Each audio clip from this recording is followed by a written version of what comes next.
فَبِأَيِّ آلَاءِ رَبِّكُمَا تُكَذِّبَانِ۔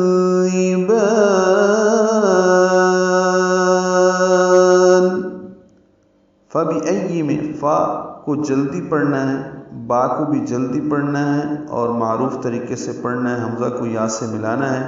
حمزہ اقصی حلق سے ادا ہوگا، حمزہ کو یا سے ملانا ہے، یا پر تشدید ہے، یا کو معروف طریقے سے جلدی پڑھیں گے۔ فَبِأَيِّ آلا میں آ میں مد بدل ہے، یہ 2 حرکات لمبا ہے،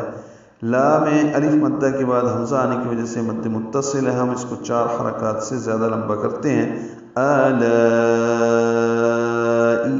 ربکما میں را کو پر پڑھیں گے، با سے ملائیں گے،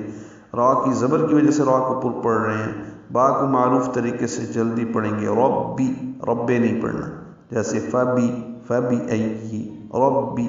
کما کاف باریک ہے،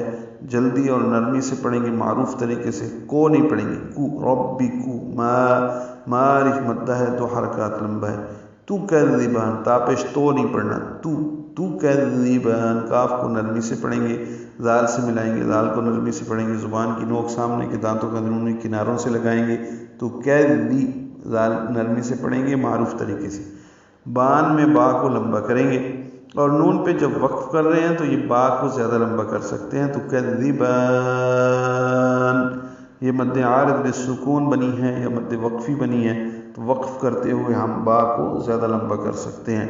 میلانے کی صورت میں با پر کھڑا زبر ہے، یہ قائم مقام مد اصلی ہے، پھر ہم اس کو 2 حرکات ہی لمبا کریں گے اور نون کے نیچے زیر ہے، پھر اس کو پڑھیں گے، پھر سانس نہیں توڑ سکتے اور اگلی آیت کو ہمیں پڑھنا ہے۔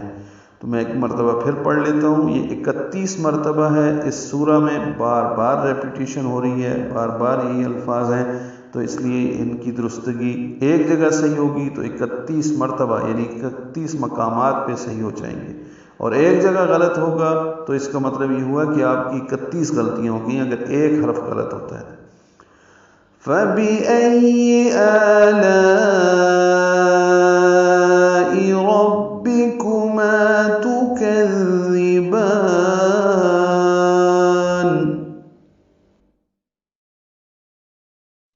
تو تم اپنے رب کی کون کون سی نعمتوں کو جھٹلاؤ گے؟